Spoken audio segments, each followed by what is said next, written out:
عمران نیازی حکومت نے جو جھوٹے مقدمات قائم کیے ہیں اپوزیشن کے خلاف، ان کی حقیقت قوم کے سامنے پچھلے 10 دنوں میں جو تفصیلی فیصلے آئے ہیں مسلم لیگ نون کے رہنماؤں کے خلاف، اس سے واضح ہو چکی ہے۔ ہر فیصلے میں ہائی کورٹ نے یہ تحریر کیا ہے کہ نیب کسی قسم کا کوئی کرپشن کا ایویڈنس ریکارڈ پہ پیش نہیں کر سکی۔ نارووال سپورٹ سٹی کیس میں بھی 4 والیومز ہیں، ان میں ایک سطر تو درکنار ایک لفظ بھی ذاتی مالی بدعنوانی کے حوالے سے نہیں ہے، اور یہ ریفرنس حکومت اور نیب کی جہالت کا منہ بولتا ثبوت ہے۔ مجھے اس بات پہ دکھ ہے کہ ایک ادارہ جس کی سربراہی سپریم کورٹ کے سابق سینئر جج کر رہے ہیں، وہ آئین سے اتنا نابلد ہے کہ اس نے آرٹیکل 164 نہیں پڑھا، جس میں واضح طور پہ لکھا گیا ہے کہ وفاقی حکومت ملک کے اندر کسی بھی شعبے میں اور کسی بھی علاقے میں اپنے فنڈز خرچ کر سکتی ہے۔ اس 164 آرٹیکل کا 18ویں ترمیم سے کوئی تعلق نہیں ہے۔ اگر میرا جرم ہے کہ میں نے ایک صوبائی پروجیکٹ کے لیے فنڈز جاری کیے، تو اس سال پی ایس ڈی پی میں جو موجودہ پی ٹی آئی حکومت کی وزیر صاحبہ ہیں، انہوں نے آدھے درجن منصوبے اپنے حلقے کے لیے پی ایس ڈی پی میں شامل کیے ہیں۔ تو جناب چیئرمین نیب صاحب، اگر آپ مجھے گرفتار کر سکتے ہیں تو کیا آپ میں جرت ہے کہ اسی جرم کے اوپر جو آپ نے میرے پہ دفعہ لگائی ہے، موجودہ پی ٹی آئی کی وزیر کو، جنہوں نے بدین کے لیے اپنے علاقے کے لیے پروجیکٹس منظور خود ہی کیے ہیں اور خود ہی ڈالے ہیں؟ میں نے تو نارووال کا منصوبہ اپنے حکومت میں منظور نہیں کیا تھا۔ میرے کیس میں تو نارووال کا انتخاب ہماری حکومت کے آنے سے پہلے گزشتہ حکومت کے دور میں ہو چکا تھا، لیکن اس سال تو وفاقی وزیر صاحبہ نے اپنے ہی محکمے کے اندر اپنے ہی حلقے کے لیے اسکیموں کو منظور کیا اور پی ایس ڈی پی سے دی ہیں۔ کیا آپ میں اتنی جرت ہے جو آپ کہتے ہیں کہ میں فیس نہیں دیکھتا، کیس دیکھتا ہوں؟ میں نے آپ کو پچھلی دفعہ بھی کہا تھا کہ جناب چیئرمین نیب صاحب، آپ کے ٹانگوں میں دم ہے، آپ کی سپائن میں اگر دم ہے تو کرتارپور کے کیس کا جائزہ لیں، جہاں 17 ارب روپے بغیر پی سی 1 بنائے، بغیر سی ڈی ڈبلیو پی کے اپروول کے، بغیر ایکنک کے اپروول کے، بغیر ٹینڈرنگ کے، پیپرا رولز بالائے طاق رکھ کے خرچ کر دیے گئے۔ آپ پوچھ سکتے ہیں، وہاں تو آپ کے پر جلتے ہیں، لیکن اپوزیشن کے خلاف آپ جو جھوٹ ہے اس کے کیسز کو بھی سچ بنا کے پیش کرنے کی کوشش کرتے ہیں، اور ان کیسز کو ایسے لیتے ہیں کہ جیسے وہ آپ کے پرسنل کیسز ہوں۔ یہ جھوٹ انشاءاللہ تعالی اس کا دور ختم ہونے والا ہے۔ یہ حکومت جو جھوٹ کی بریگیڈ کی حکومت ہے، یہ عنقریب رخصت ہوگی، اور چیئرمین نیب صاحب، آپ کو انشاءاللہ تعالی کٹہرے میں کھڑا کیا جائے گا ان جھوٹے مقدموں کے لیے جو آپ نے اپنی بلیک میلنگ سے بچنے کے لیے اس حکومت کے کہنے پر لوگوں کے خلاف بنا کے ان کی کردار کشی کی ہے۔ ان کو آپ نے میڈیا ٹرائل کے ذریعے بدنام کرنے کی کوشش کی ہے، آپ نے ان کی تضحیق کرنے کی کوشش کی ہے۔ کیا آپ کے پاس حق ہے کہ آپ کسی کی کردار کشی کریں، جھوٹے مقدمے بنائیں، اور اب آپ سپریم کورٹ میں کہتے ہیں اپیل کرنے گئے ہیں؟ اس مدت کے بعد آپ کو جاگ آئی ہے کہ جب آپ نے 60 دنوں میں اپیل کرنی تھی، لیکن آپ نے جو سپریم کورٹ میں اپیل کی ہے اس میں بھی آپ نے حقائق چھپائے ہیں سپریم کورٹ سے۔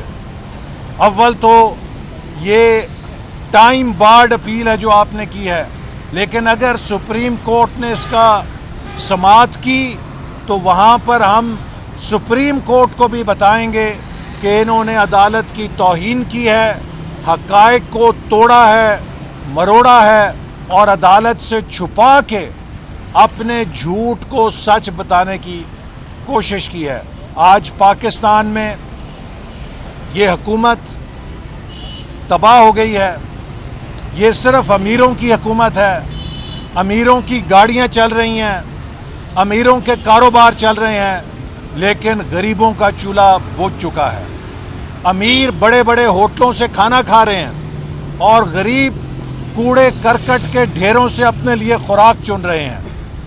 آج امیر اپنے لیے اعلیٰ تعلیم کے اداروں میں بچوں کو بھیج رہے ہیں اور غریب اپنے بچوں کو اسکولوں سے ہٹانے پہ مجبور ہو کے ہیں، اپنے بچوں کو دہاڑیوں پہ لگانے پہ مجبور ہو گئے ہیں۔ یہ جو آپ نے نیا پاکستان بنایا ہے، یہ 5% اشرافیہ کا پاکستان ہے۔ 95% پاکستان کے عوام اس نئے پاکستان میں تباہ اور برباد ہو چکے ہیں۔ 5% اشرافیہ کی مرسڈیز، BMW اور بڑی بڑی گاڑیاں اور ان کے بڑے بڑے کاروبار اور ان کے بینک بیلنس، ان کو آپ 95% عوام کی زندگی سے تعبیر نہیں کر سکتے۔ 95% عوام کی زندگی آپ نے یہ کر دی ہے کہ جب بجلی کا بل آتا ہے تو ان کے گھر میں صفحہ ماتم بچ جاتی ہے۔ وہ بجلی کا بل دے دیں تو وہ بچوں کی فیس ادا نہیں کر سکتے، اور بچوں کی فیس ادا کر دیں تو بجلی کا بل ادا نہیں کر سکتے۔ اب آپ الیکشن کو چرانا چاہتے ہیں کہ RTS کا کوئی نمونہ ہمیں مل جائے۔ یہ جو انتخابی اصلاحات کا بل حکومت نے پاس کیا ہے، وزیر اعظم کہتے ہیں ہم نے 2 سال سوچ و بچار کے بعد یہ پیش کیا ہے۔ میں قوم کو دعوت دیتا ہوں کہ جو 2 سال کی سوچ و بچار ہے اس کا جائزہ لیں۔ جہالت، نالائکی اور نااہلی کی انتہا ہے کہ کم از کم 4 آئینی ترامیم ہیں جن کو ایک عام بل کے اندر ڈال کے بلڈوز کرنے کی کوشش کی گئی ہے۔ جس حکومت کے وزیر قانون کو اور جس حکومت کے پارلیمانی امور کے وزیر کو جو خود کو ڈاکٹر کہتا ہے، یہ نہیں معلوم کہ آئینی ترمیم سادہ اکثریت سے پاس نہیں ہو سکتی، اس حکومت سے کیا توقع رکھی جا سکتی ہے؟ میں سمجھتا ہوں کہ اتنی نالائق حکومت ایک ایٹمی ملک کے اوپر مسلط کرنا نیشنل سیکیورٹی سے کھیلنا ہے، اور اب ان کا تازہ تماشا بھی سامنے آ گیا ہے کہ ایک اپنے کرائے کے چینل کو، آج تک ہم نے تو HBO چینل کو فلموں کے لیے دیکھا ہے کہ HBO چینل کے اوپر فلمیں چلا کرتی تھی، تو اب HBO چینل پہ انٹرویو کرایا گیا پیسے دے کر، اور بڑی پھڑ ماری، ہم امریکہ کو اڈے نہیں دیں گے، ایبسلیوٹلی ناٹ۔ اور انہوں نے کہا ہم نے تو آپ سے اڈے مانگے نہیں ہیں۔ آپ سے اڈے کس نے مانگے ہیں؟ میں سمجھتا ہوں کہ یہ ایک بہت بڑا سکینڈل ہے، اس کی تحقیق ہونی چاہیے کہ کیا وزیر اعظم پاکستان کو گمراہ کر رہے تھے؟ کیا اپنی لیڈری چمکا رہے تھے؟ کیا یہ مولا جٹ بننے کی کوشش کر رہے تھے کہ جب امریکہ یہ کہہ رہا ہے کہ ہم نے پاکستان سے اڈا مانگا ہی نہیں ہے، جو وزیر اعظم ہے اس کے اوپر ایک پوری کہانی بنا رہا ہے, افسانہ بنا کے اپنے آپ کو کوئی بہت بڑا حریت آزادی کا چیمپئن بنا رہا ہے, تو اس کا اصل ماجرا کیا ہے قوم کو پتہ لگنا چاہیے.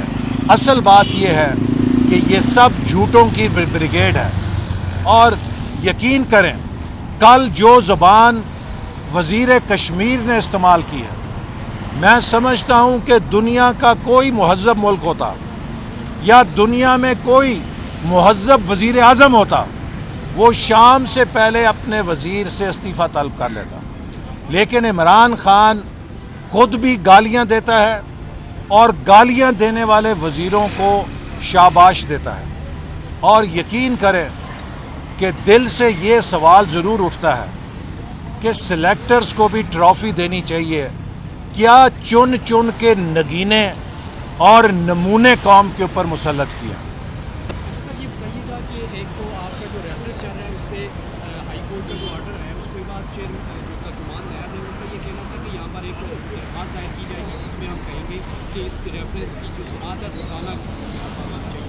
دوسرا آپ نے بریت کی درخواست دائر کی ہوئی ہے, لیکن اب ہائی کورٹ کا آرڈر بھی آ گیا ہے, تو اب آپ کی کیا حکمت عملی ہوگی؟ دیکھیے, جو نیب کے ترجمان کا اسلام آباد ہائی کورٹ کے تفصیلی فیصلہ آنے کے بعد رد عمل ہے, جس میں انہوں نے کہا کہ اچھا اسلام آباد ہائی کورٹ نے ہمارے جھوٹ کا بھانڈا پھوڑ دیا ہے, اب ہم احتساب عدالت میں روزانہ ٹرائل کرا کے اس کو سزا کرا کے ثابت کریں گے کہ ہم سچے تھے. یہ احتساب عدالت کی توہین ہے. اس طرح کا بیان جو ترجمان نیب نے دیا ہے, اس سے یہ بو آتی ہے کہ وہ یہ تاثر دینے کی کوشش کر رہے ہیں کہ جیسے احتساب کی عدالت ان کے ماتحت کام کرتی ہے. ہم سمجھتے ہیں کہ عدالتیں آزاد ہیں اور کسی محکمے کو یہ حق حاصل نہیں ہے کہ وہ اس طرح کا دباؤ کسی عدالت پر بھی, چاہے وہ ماتحت عدالت ہے چاہے وہ اعلیٰ عدالت ہے, اس کے اوپر ڈالے. جو اسلام آباد ہائی کورٹ کا تفصیلی فیصلہ ہے, اس نے واضح طور پہ یہ کہا ہے کہ نارووال سپورٹ سٹی آسن اقبال کا ذاتی منصوبہ نہیں تھا. یہ نارووال کے عوام اور پاکستان کے عوام کا مفاد عامہ کا منصوبہ تھا, پبلک ویلفیئر کا منصوبہ تھا. اور اس میں یہ بھی واضح طور پہ لکھا ہے کہ اس کی منظوری میں نے نہیں دی, CDWP جو کمپیٹنٹ فورمز ہیں انہوں نے دی ہے. اور اس فیصلے میں یہ بھی لکھا ہے کہ نیب ایک لفظ میری مالی کرپشن کے بارے میں نہ بیان کر سکا ہے نہ اس کا ثبوت دے سکا ہے. اور یہ وہ سوال ہے جو آپ سب گواہ ہیں کہ جب نیب مجھے گرفتار کر کے ریمانڈ کے لیے احتساب عدالت میں لایا تھا, تو میں نے جج صاحب سے پہلا سوال یہ پوچھا تھا کہ نیب سے مجھے پوچھ کے بتائیں کیا میرے اوپر financial corruption, cake back, commission لینے کا کوئی الزام ہے. تو انویسٹیگیشن آفیسر نے کہا تھا کہ آپ کے اوپر کوئی مالی بدعنوانی کا الزام نہیں ہے, اختیارات کے غلط استعمال کا الزام ہے. اور وہ کیا غلط استعمال ہے کہ آپ نے کھیلوں کا ایک جدید منصوبہ کیوں بنایا؟ نیب کے نزدیک وہ غلط استعمال ہے, میرے نزدیک وہ درست استعمال ہے, اور اس جیسے درجنوں سپورٹ سٹی پاکستان میں اور بننے چاہیے.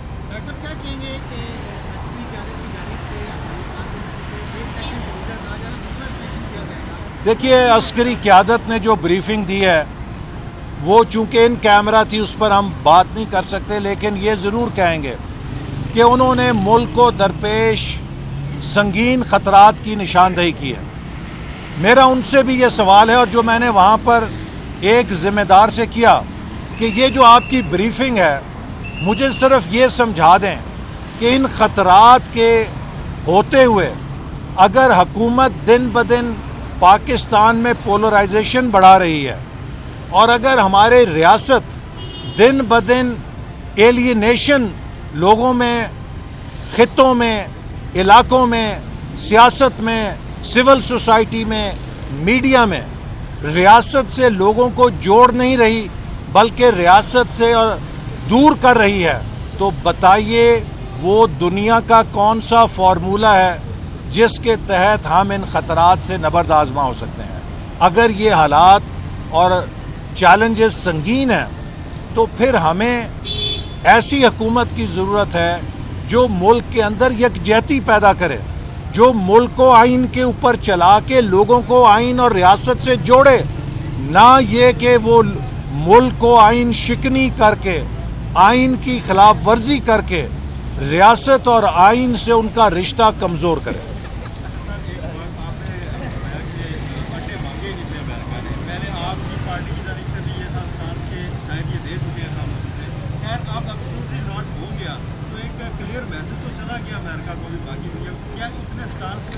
دیکھیے ہم تو یہ کہہ رہے ہیں نا کہ بھئی ہمیں حقائق بتائے جائیں، ہم تو اڈے دیے ہیں یہ بات بھی ہمیں باہر سے پتہ لگتی ہے، اڈے نہیں دیے ہیں یہ بات بھی باہر سے پتہ لگتی ہے، اور اڈے کسی نے نہیں مانگے یہ بات بھی باہر سے پتہ لگتی ہے۔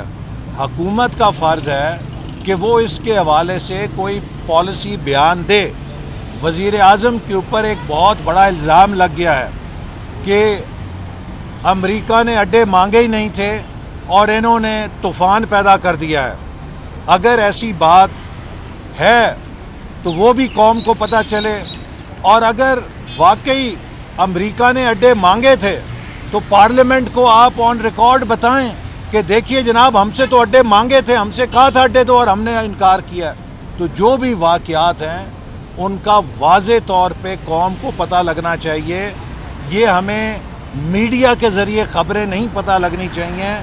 یہ وزیر اعظم کا فرض ہے، وزیر خارجہ کا فرض ہے، وزیر دفاع کا فرض ہے کہ وہ قومی اسمبلی میں آ کر اس کے بارے میں پالیسی بیان دیں۔ اوکے جی بھائی۔ YouTube پر گوگلی نیوز دیکھنے کے لیے youtube.com کی سرچ بار میں googly news T V type کریں۔ گوگلی نیوز کے پیج پر سرخ رنگ کے سبسکرپشن والے بٹن پر کلک کرنا نہ بھولیے۔ YouTube پیج پر اپلوڈ ہونے والی ویڈیوز سے باخبر رہنے کے لیے بیل آئیکن پر کلک کیجیے۔ آپ کو ہر نئی ویڈیو کے بارے میں نوٹیفیکیشن موصول ہو جائے گا۔